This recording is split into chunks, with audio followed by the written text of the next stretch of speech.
다들 한국 증시를 떠날 수밖에 없는, 왜 굳이 안 쓰고 있느냐는 것을 호소한 거야. 금리 인하에 대해서 뭘 망설이느냐. 왜 우리 정치인들은 한국 증시를 이렇게 만들고도 방치를 하고 있는 건지. 아버지, 느낌상 굉장히 오랜만인 것 같은데요.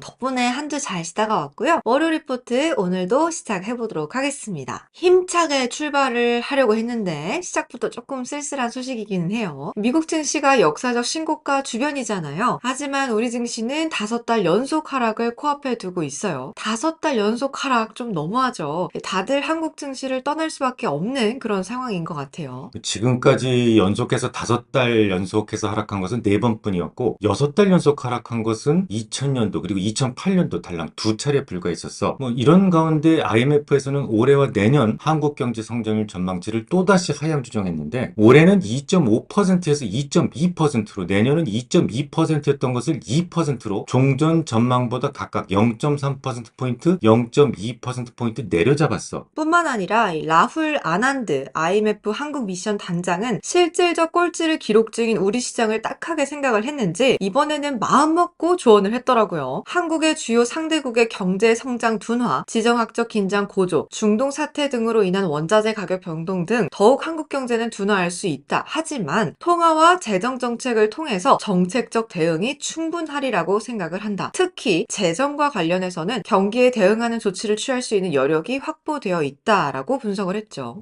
거기서 이제 재정이라는 것은 정부가 쓰는 돈을 말하지. 그러니까 쓸 수 있는 돈이 다른 나라들에 비해서 여유가 좀 있는데 왜 굳이 안 쓰고 있느냐는 것을 호소한 거야. 재정에 대해서만 조언한 것은 아니었는데 중앙은행이 쓸 수 있는 정책을 통화정책이라고 했잖아. 마침 이번 주에는 한국은행에서 통화정책 회의가 열리는데 시장 컨센서스는 아쉽게도 동결이야. 지금까지 한국은행이 금리를 동결해 왔던 이유가 가계부채 증가 그리고 아파트 가격 상승, 환율 때문이었잖아요. 하지만 아파트는 서울 25개 자치구 중에서 마용성을 비롯한 11개 지역을 제외하고는 이미 오래전부터 하락 중이고 또 매물도 9만 건을 넘어서면서 거래 절벽이 심화되고 있단 말이죠. 그래서 이 아파트 가격 문제는 더는 금리 인하의 필요 조건은 아닌 것 같아요. 아파트 가격 문제를 제외한다면 이제 두 가지 문제점이 남아있지. 가계부채 문제에 대해서는 아난드 단장이 이렇게 힌트를 줬어. 금융 위험이 고조될 경우 총 부채 원리금 상환 비율, DSR이라고 그러지. DSR 규제 강화를 할 수 있고 또 주택담보대출 관련해서는 은행의 위험 가중치 상향 등 거시 건전성 조치를 검토할 수 있다. 그러니까 무슨 말이냐면 충분히 위험을 통제할 수 있는 툴들이 여러 개가 있는데 금리 인하에 대해서 뭘 망설이느냐 이런 것으로 난 해석을 했어. 최근 환율 변동성에 대해서도 아난드 단장은 유연한 환율제 자체가 충격 흡수 여력을 제공하고 있어서 적절한 수준이다. 한국의 외환 보유고도 적절한 수준을 유지하고 있기 때문에 환율이 한국 경제 제약 요인은 되지 않을 것이다 라고 말했단 말이야. 그러니까 아무튼 결론은 현재 한국은 재정 여력도 충분하고 충분하지는 않아. 여유가 좀 있다. 여유가 좀 있고 금리 인하도 가능한 수준이다라는 거네요. 그렇지. 가계부채나 외환 문제와 같은 소소한 문제를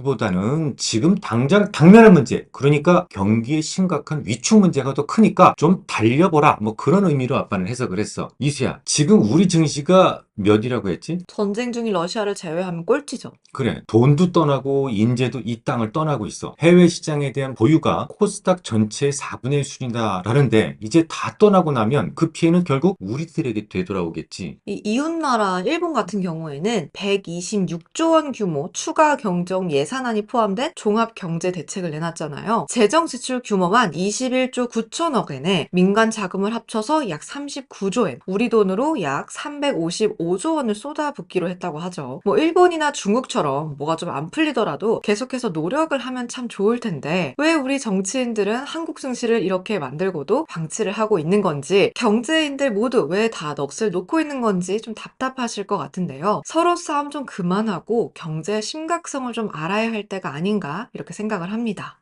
자, 그럼 이제 쓸쓸한 소식을 좀 접어두고 드디어 좋은 소식이 있죠. 이 삼성전자와 현대차 이야기인데요. 11월 15일에 삼성전자는 주주 가치 제고를 위해서 향후 1년간 총 10조 원 규모의 자사주 매입을 공시를 했어요. 이 중 3조 원을 11월 18일부터 2025년 2월 17일까지 사들여서 전량 소각할 거라고 밝혔는데요. 덕분에 삼성전자 주가가 크게 반등했고 또 코스피 지수도 덩달아서 상승할 수 있었죠. 근데 이 삼성전자가 예전에도 이런 적이 있었나요? 있었지. 삼성 삼성전자가 10조 원 안팎의 자사주 매입을 해서 소각한 것이 2번 정도 있었는데 2015년도에 11조 3천억 원, 그리고 2017년도에 9조 3천억 원 이렇게 두 차례가 있었어. 그러면 그때 주가 반응은 어땠어요? 2015년부터 2017년도까지는 3년간 10조 원 이상의 배당을 하고 자사주를 그러니까 20조 원 이상을 매입 소각하면서 대대적으로 주가를 부양했던 그런 시기였는데 내 기억이 맞다면 30% 전후의 상승을 할 수 있었어. 물론 이번에는 좀 상황이 다르기는 해. 자사주 매수가 대규모 매몰 비용에 대한 위안이 될 수 없는 데다가 TSMC가 독식하고 있는 파운드리 시장의 기술적, 구조적 격차를 해결할 수는 없으니까. 하지만 워낙 삼성전자가 딥밸류에 있었기 때문에 어느 정도 자극제는 될 수 있을 거야. 네, 현대차도 마찬가지였죠. 인도 법인을 현지 증시에 상장한 것을 시작으로 해서 미국 GM사와의 포괄적 동맹을 맺었고 또 도요타와는 수소 동맹을 맺었죠. 더 놀라운 건 외국인 최고 경영자를 임명했다는 그런 점이었어요. 우리나라 기업들의 문제가 이 제왕적 오너 시스템이라고 했었는데 제왕적 오너 안에서 충신은 존재하지 않고 모두 예스맨만 남아있다 보니까 기업들이 모조리 썩어가고 있었는데 현대차가 소유와 경영의 분리를 시도하는 진정한 첫 단추가 되기를 진심으로 바라고 있어.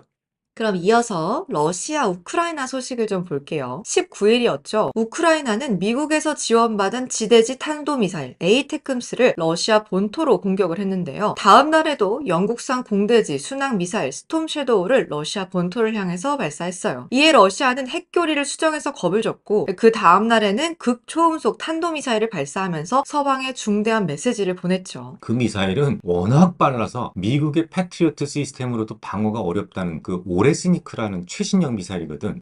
나름 강력한 메시지였지만 그럼에도 지정학적 리스크가 크게 확대되지는 않았어. 안전자산들의 움직임을 보면 딱히 변화가 없었잖아. 예를 들어서 화요일에 30년물 금리가 일시적으로 8bp 하락을 했지만 그 정도의 변동폭은 유의미한 수준은 아니었고 금값도 고작 0.6% 상승에 그쳤을 뿐인데 오히려 하루 전의 상승폭에도 미치지 못했지. 우선 핵에 손을 대는 순간 파멸이라는 점도 푸틴 잘 알고 있을 거야. 무소불위의 권력이 그의 손아귀 안에 있는데 현재 상황을 유지하는 것이 자신에게는 물론이고 대대손손 이롭겠지. 꼴통이 아니라면 말이지. 자신의 권좌를 걸고 전 세계를 상대로 싸움을 하는 그런 미련한 행동을 하지 않을 거다라고 생각을 해. 아무래도 지금은 트럼프의 카드에 좀 많이 기대고 있을 거야. 그런 것 같아요. 이 익명을 요구한 3명의 소식통은 러시아가 도네츠크, 루안스크, 자포리자, 헤르손 등 우크라이나에서 점령한 4개 지역의 정확한 분할에 대해서 트럼프와 협상할 여지가 있다라고 말을 전했는데요. 러시아는 2014년 합병한 크림반도를 포함해서 우크라이나 영토의 18%를 현재 장악을 하고 있는데 크림 이외에도 돈바스 지역의 80%, 자포리자와 헤르손 지역에는 약 70% 이상을 점령을 하고 있는 상태예요. 이외에 하르키우의 3% 미만, 미콜라이오 영토 일부를 점령 중에 있죠. 지금은 푸틴은 물론이고 젤렌스키도 많이 지쳐있어. 모르긴 몰라도 둘 다 트럼프 카드에 기대고 싶을걸? 푸틴은 체면을 살리고 싶어하고 젤렌스키는 천일 동안 진행되어 왔던 이 지긋지긋한 소모전을 끝내고 싶겠지. 만약에 아빠가 트럼프라면 이렇게 지시할 것 같아. 2014년 벌써 10년 됐다. 2014년에 먹은 크림은 영구히 러시아 영토로 인정해주고 그 외 돈바스 지역의 동쪽 지역은 러시아에 귀속시키는 거지. 대신 다른 점령지는 내어주고 철수하라고 트럼프가 지시했을 것 같아. 근데 이제까지 상황을 보면 우크라이나가 영토를 내어주는 거에 그게 찬성을 하기는 좀 어렵지 않을까요? 내어주려고 하면 당장은 속은 뒤집어지겠지. 하지만 다른 대안도 없을 거라고 봐. 당장 트럼프가 집권을 하게 되는데 그 미국의 지원이 끊어지게 되면 계속 고집을 부릴 수만은 없는 거 아니야? 무엇보다도 돈바스 지역은 원래 친러시아 주민이 많아서 이 전쟁 이전에도 독립 요구가 끊이지 않았던 골치 아픈 지역이야. 1년 365일 중에서 360일 이상은 부부싸움을 한다면 헤어지는 것이 서로에게 현명한 선택이 되겠지. 그러니까 오히려 돈바스 지역을 내어주고 전쟁을 좀 끝내고 마음 편하게 지내는 게 좀 더 나은 일이 될 수도 있을 것 같기는 해요. 아무튼 이 트럼프는 사업가 출신이잖아요. 이 양쪽이 모두 만족할 만한 지점을 정확하게 노리고 제시를 해서 그래서 좀 전쟁이 끝이 날 수 있다면 참 좋겠네요. 자, 그럼 이어서 이번 주 예정된 이벤트에는 어떤 게 있는지 한번 볼게요. 28일은 추수감사절로 휴장인데요. 또 그 다음 날에는 블랙 프라이데이로 반장만 열리는 날이에요. 비교적 한산한 모습을 보일 가능성이 높다고 생각을 하고 있는데 27일 FMC 회의록이 굉장히 중요할 거야. 최근 파월 의장을 비롯해서 연준 인사들이 금리 인하 속도 조절 가능성을 열어두기 시작을 했잖아요. 수잔 콜린스 보스턴 연은 총재는 인플레이션 반등과 노동시장의 추가적 둔화를 모두 주시하고 있다고 했고요. 토마스 바킨 리치몬드 연은 총재는 최근 노조 임금 인상 합의 등을 고려하면 인플레이션과의 싸움에서 승리는 아직 시기상조다라는 말을 했어요. 또 미셸 보먼 연준이사는 인플레이션 진전이 정체되었기 때문에 추가 인하에 신중해야 한다고 주장을 했죠. 사실 시장 참여자들의 차기 FOMC 기준금리 동결 베팅 의견도 강화되고 있었는데 주말 기준으로 미 채권 선물 시장에 반영된 12월 FOMC 동결 확률은 40% 이상으로 지난주에 18% 대비 2배 이상 상향돼서 거래 중에 있어. 갑자기 동결 가능성이 높아진 이유는 파월의 댈러스 발언 때문이었지. 맞아요. 이 파월 의장은 기업가들을 대상으로 댈러스에서 열린 연준 의장과의 대화라는 행사에서 10월 소비자 물가지수와 생산자 물가지수를 활용해서 10월 근원 개인 소비지출 가격지수를 추정을 해보면 전년 대비 2.8% 상승했을 것으로 추정된다라고 말을 했는데요. 지난 9월에 이 수치가 2.65%였잖아요. 그렇다면 물가가 다시 높아지기 시작을 했다는 거고 또한 파월도 분명하게 인지하고 있다는 말이 되는 거죠. 이어서 파월은 인플레이션을 연준의 장기 목표인 2%에 닿도록 하는 임무를 마치는데 최선을 다하겠다라고 전했어요. 그 말은 뭐야? 물가에서 고용으로 잠시 이동했던 연준의 시선이 또다시 고용에서 물가로 움직이고 있다는 것을 의미하지. 실제로 파월은 미국 경제의 강건함이 통화 정책을 좀 더 신중하게 접근할 수 있도록 하고 있다라고 했는데 이 말은 결국 금리 인하를 서두르지 않겠다는 것이잖아. 실제로 이 발언 이후에 연방 기금금리 선물 시장은 12월 FOMC 회의에서 기준금리가 4.5에서 4.75%로 동결될 확률이 기존의 17.5%였던 것이 이 발언 직후 41.4%로 수직 상승하는 모습을 보였고 지난주 내내 40%대 이상에서 머물러 있었거든. 그런 의미에서 이번 주 FOMC 회의록에서는 얼마나 많은 목소리들이 동결 가능성에 호소했는지 이 여부를 살피는 게 좀 중요해 보이네요.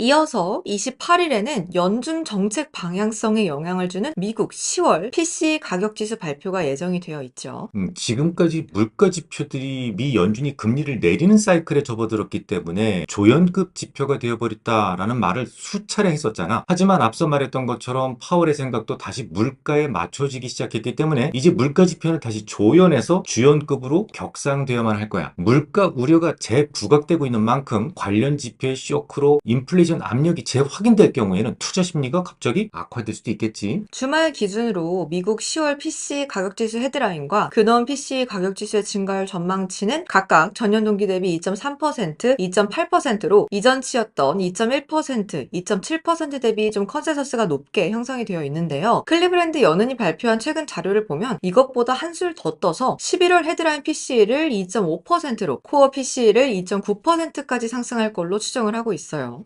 컨센서스가 높다라는 것은 다소 높게 발표되더라도 큰 충격이 없다는 것을 의미해. 하지만 이미 연준의 시선이 고용에서 물가로 변한 만큼 이 변동성에 대한 대비는 필요할 거야.